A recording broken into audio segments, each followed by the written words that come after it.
Today my sermon is about 4 days of silence. I've been in a seminar with a Buddhist group, Zen Buddhist group in Copenhagen, and I want to really open my heart to my community because I have very good experience. Sometimes I feel this. In Italy, they have a very interesting saying that says "bottonarsi." It means open the button and share more about who you are or what you do. So that's the center of my sermon today. We're going to have here a short introduction with a little video. In a quiet mountain monastery, far from the noise of the world, lived a Zen master known for his deep wisdom. His students often sought his guidance, but he rarely spoke more than necessary. Instead, he taught through silence. One day, a troubled young man arrived at the monastery, burdened by his restless mind. He bowed deeply and asked, "Master, I seek peace, yet my mind is always filled with noise. How do I quiet my thoughts?" The master smiled and gestured for the young man to follow. Without a word, he led him deep into the forest. They walked in silence for a long time. The young man grew impatient. He had come for wisdom, not a walk in the woods, but the master remained quiet. At last, they reached a river. The master sat on a mossy rock and motioned for the young man to do the same. He then pointed at the water and whispered, "Listen." At first, the young man only heard the river flowing, but as he sat quietly, he began to notice more. The rustling of leaves, the distant call of a bird, the soft hum of the wind. Then something changed. He started hearing the silence between the sounds.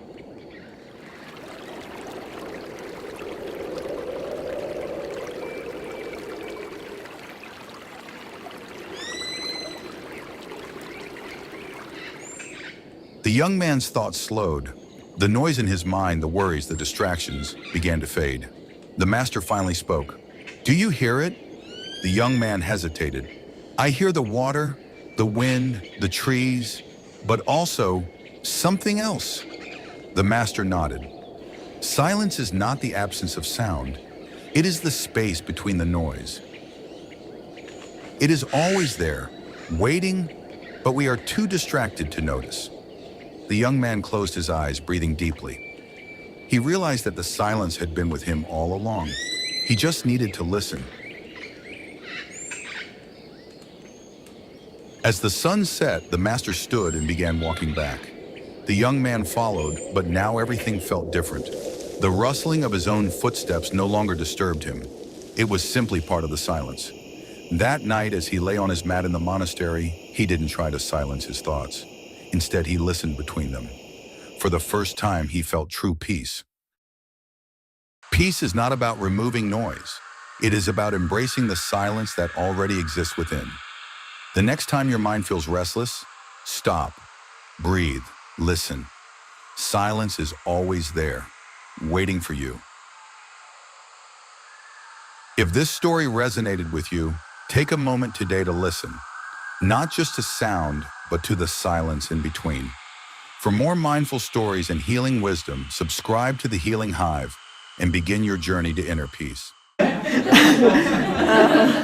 You can do that if you like, if you enjoy very much. So already this video said everything, but I would like to share my personal experience, like I said before. Through Father, Reverend Samyamun, he spoke many times about interreligious work. Here there is some sentence about him. When the 7 colors of the rainbows are combined, they form the color white, which symbolizes harmony and peace. In the same way, peace is a pure white color, within which all conditions and circumstances are fused and harmonized in one place. People of all races are born with equal value. As far as race is concerned, God is colorblind. The 21st century is an age when people live together, transcending races, nations, and religions. This means the age of ruling through love has begun. So, of course, Father emphasizes all the time unity and understanding among all beliefs. This is me a few years ago. And I always had, around from 10-year-old, 15-year-old, I had many existentialistic questions. My mother was a philosophy teacher, and my father a journalist. So we have many books at home. And one day I found one of those books was Siddhartha, The Life of the Buddha. And I've been very inspired by reading this book. And that was like opened my mind and heart to discovering more internal thought about life and finding more answers. So I study a little bit Sanskrit. There's the language that they use, is the old Indian language that they use for the holy text, Buddhist holy text. So I have like elementary school about Sanskrit, because my dream was to go to India or Nepal or Tibet and find my guru, my teacher, and discover life, true life there. In place I find my teacher in America, but anyway.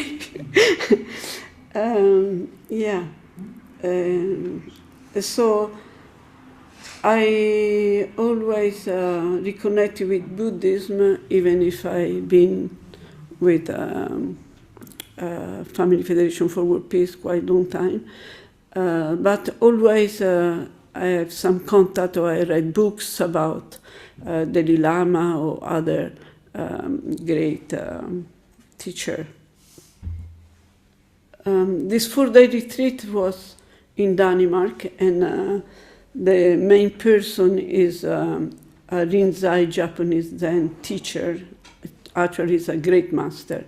His name is Shodo Arada Roshi. And is the abbot. Abbot means the main person, the main responsible for the monastery, for this Zen group. He's in Japan. He have a temple. There's a 300-year-old temple in Okayama, Japan. And he's also training people in America, Europe, and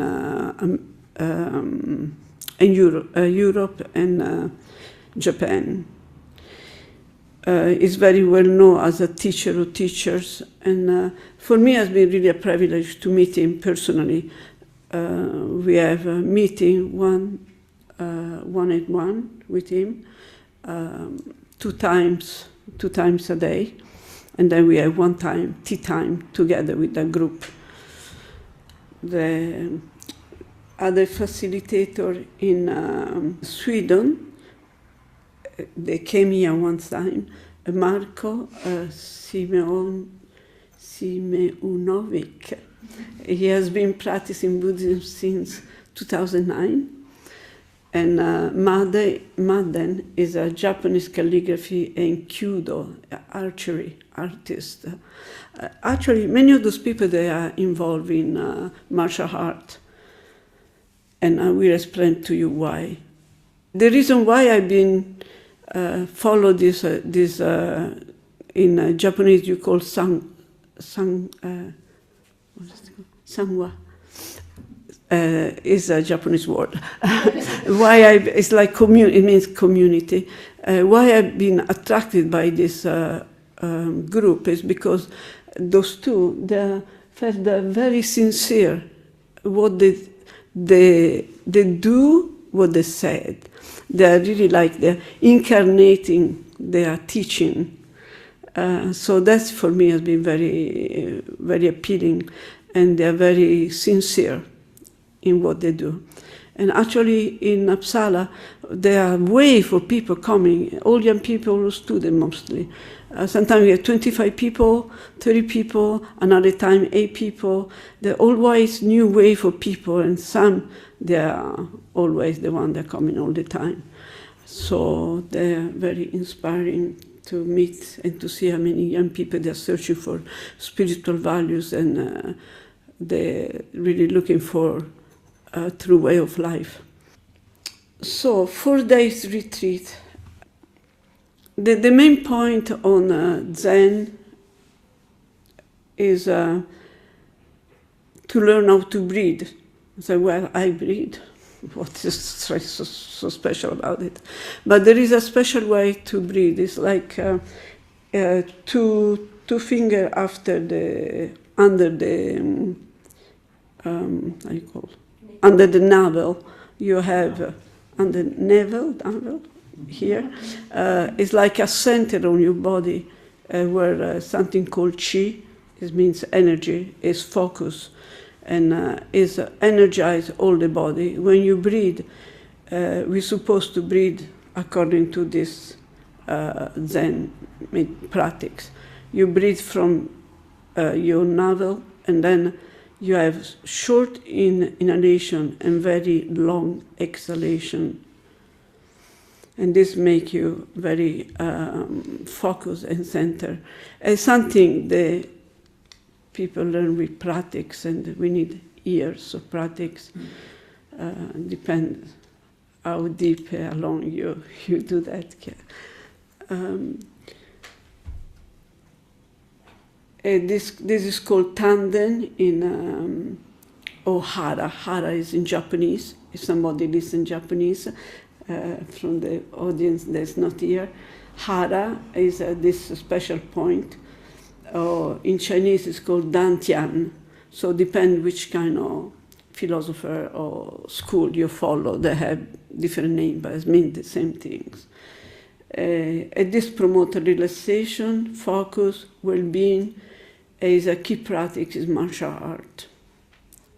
So when martial art, whatever they do, the focus is in this part of the body, the energy focus. For me, my understanding, I don't know if it's correct, but it's like more like we are spiritual essence and physical essence.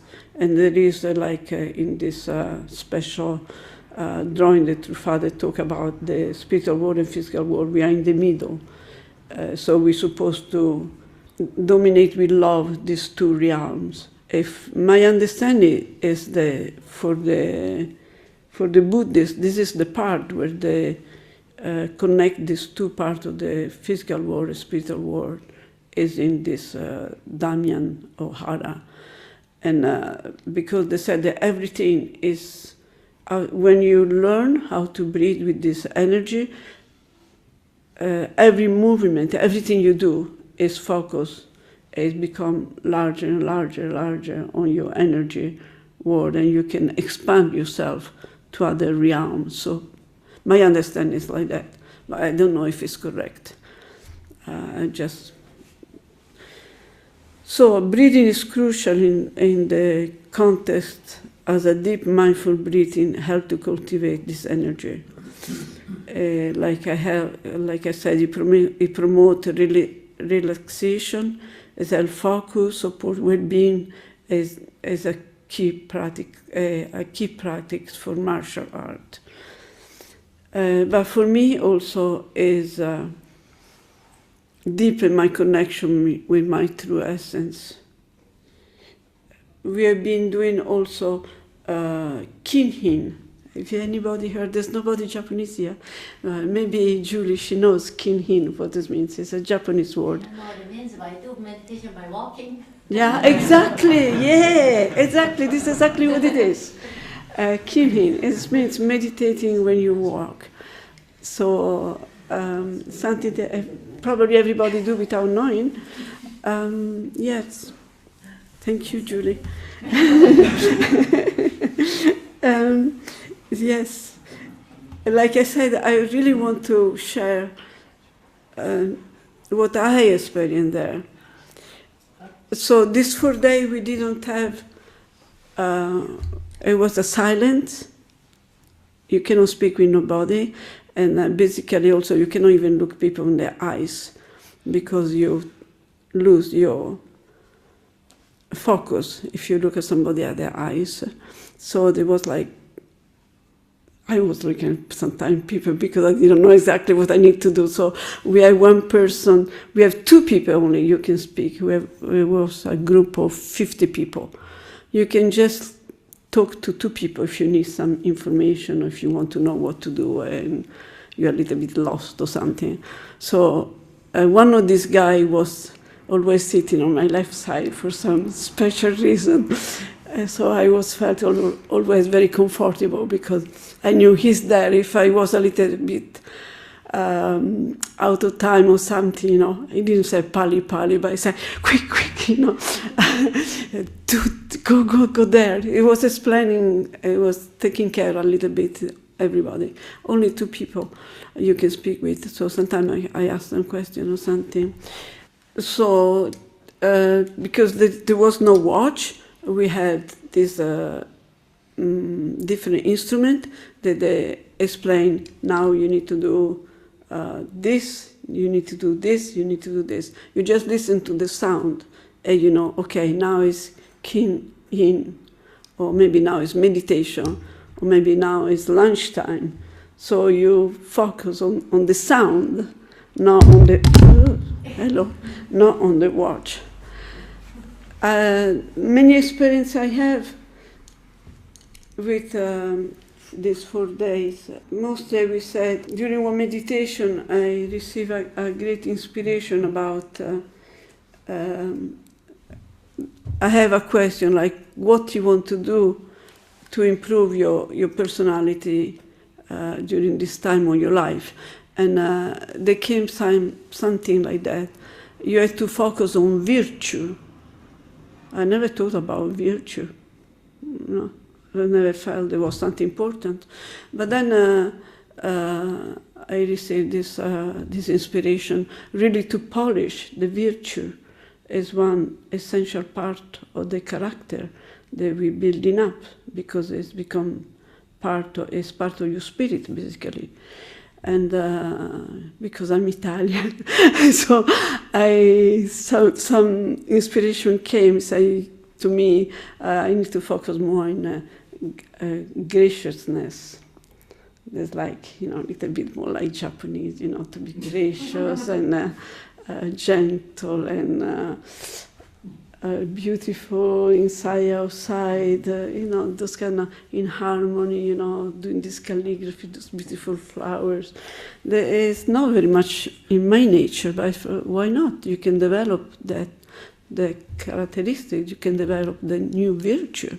And how many virtues there are up there that I didn't even touch yet, still in time. So that's, for me, it was fantastic experience to receive this kind of things. And then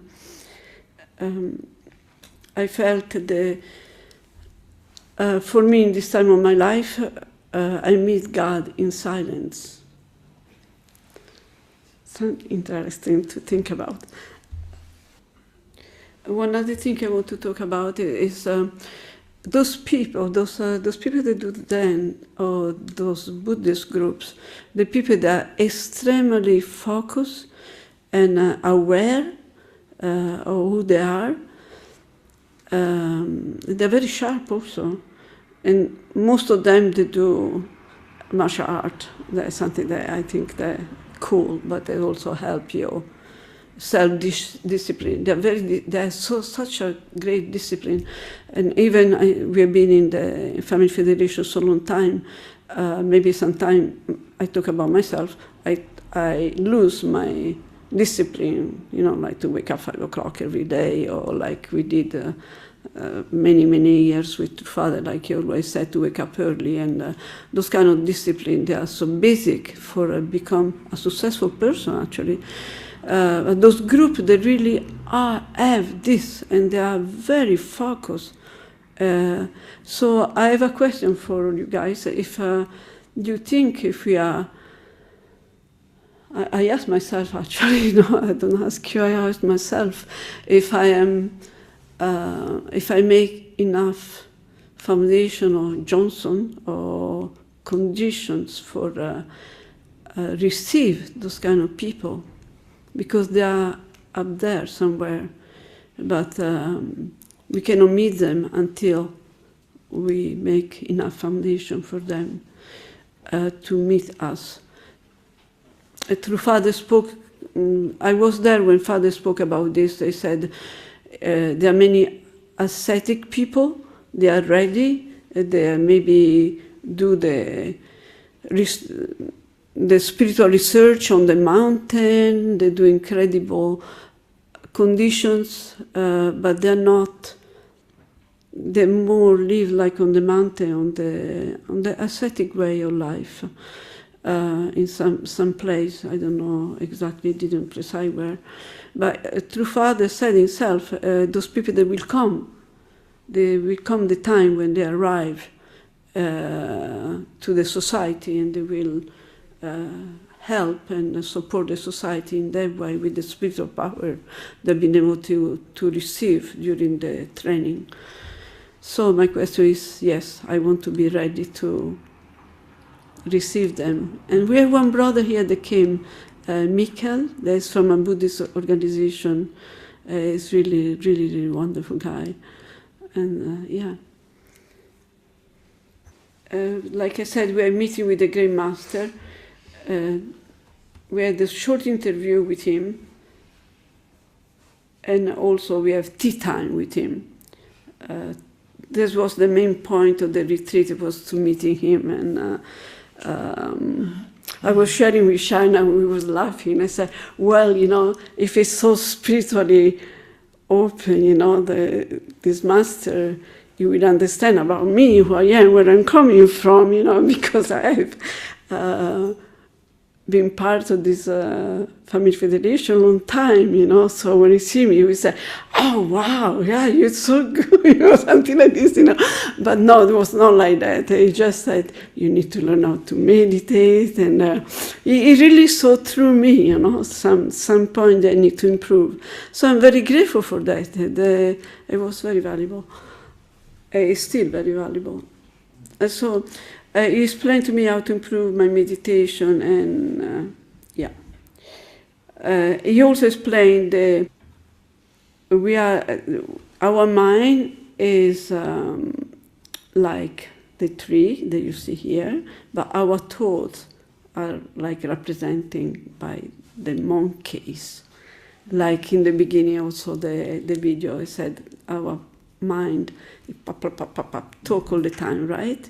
And he talk about yesterday, what we did yesterday, what we're going to do tomorrow, all our projects, we have a lot of stories, and a lot of things that are happening in our mind. So it's always talking. But so in order to help the mind to slow down, we can connect with our breathing, and then focus in the breathing, and the mind come to become calm and quiet, and then we can find, I'm here, this is me now and here, and can really find the true connection with your true self. That's something that I love, to be in the space.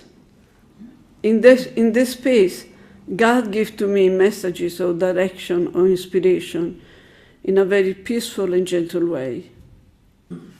So remember, mini monkey, talking. Shh, be quiet.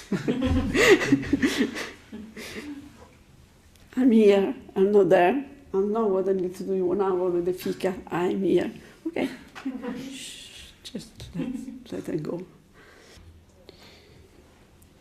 So during these 4 days, our house was just 3 or 4 minutes from the ocean. So we have 1 hour and a half break. So we used to go there, and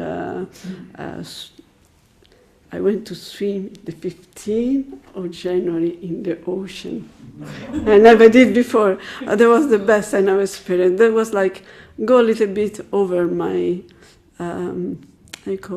my comfort zone.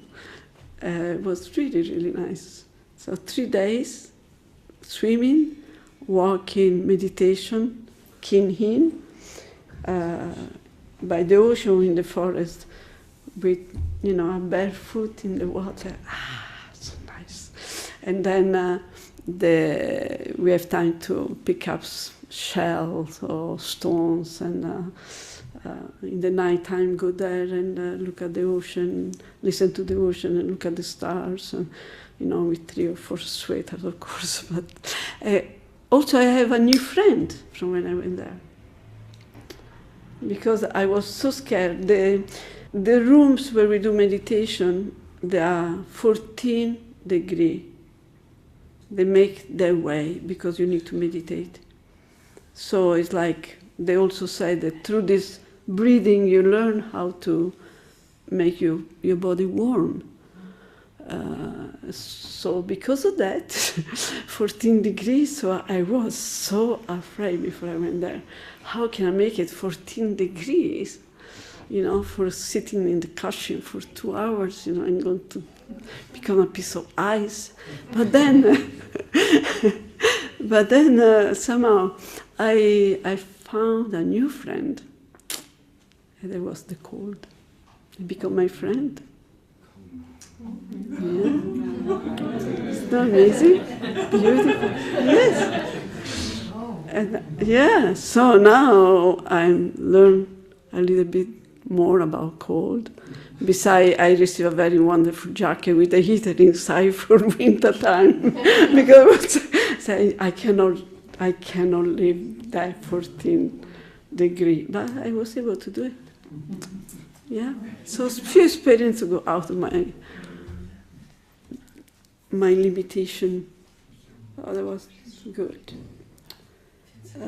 Yeah. And so during the time with the great master, we have tea, Japanese tea, of course, mocha, and cookie, Japanese cookies, and the atmosphere. We were 7 people every time. They made the master, and it was very familiar atmosphere. He's 83-year-old, so it's like a grandfather or father, and we have some children also. They are doing meditation, like a second generation, sitting down there 2 hours and meditate. Amazing. And they go in the kitchen and help and do those kind of things.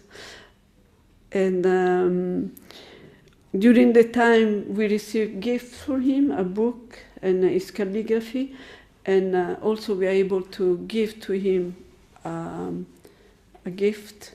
So I gave to him a very nice calligraphy that Kikiko-san made for him. Thank you, Kikiko-san. Mm-hmm. And I gave to him Truffade autobiography.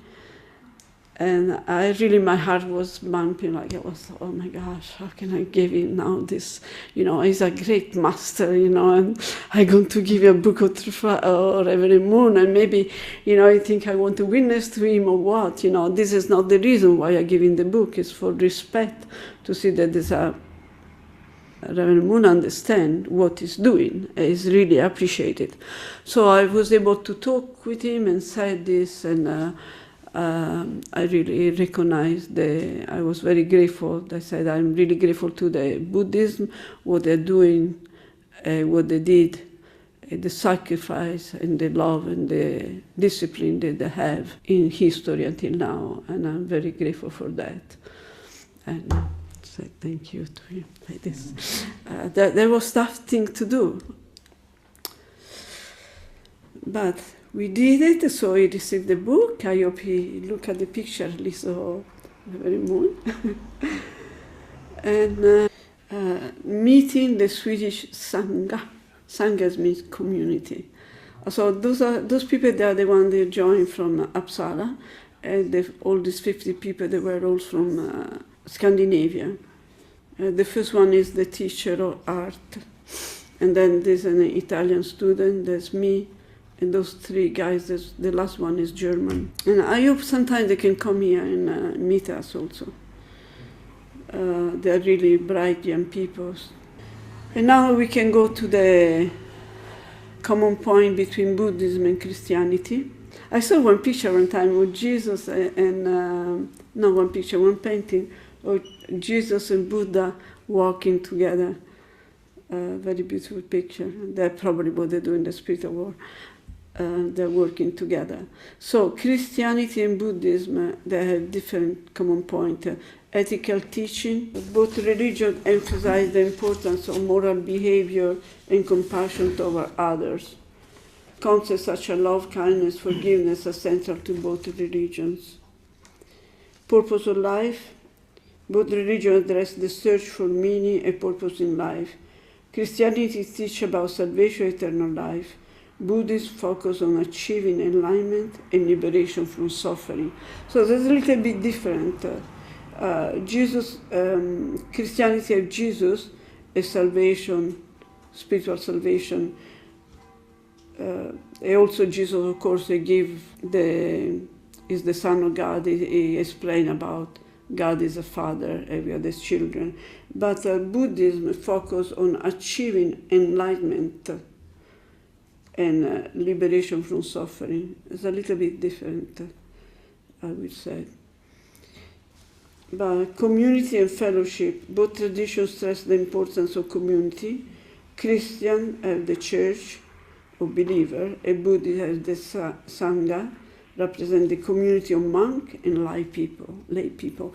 Those people there in Copenhagen, they have family, they were just one monk, the great master. The other one, they're at the temple. But the lay people, they're all with children. So they are connecting more and more the idea how to educate the children, how to think about the family, how to bring this in a different level. And both of them, they're spiritual leaders, and some sentences from the Bible where is connection with Buddhist teaching. Compassion and love, Matthew 5:7. Blessed are the merciful, for they shall receive mercy. Overcoming suffering, Romans 5:3-4. Suffering produces perseverance. Perseverance, character, and character, hope. Inner transformation, Romans 12:2. Do not be conformed to this world, but be transformed by the renewal of your mind. Thank you for listening.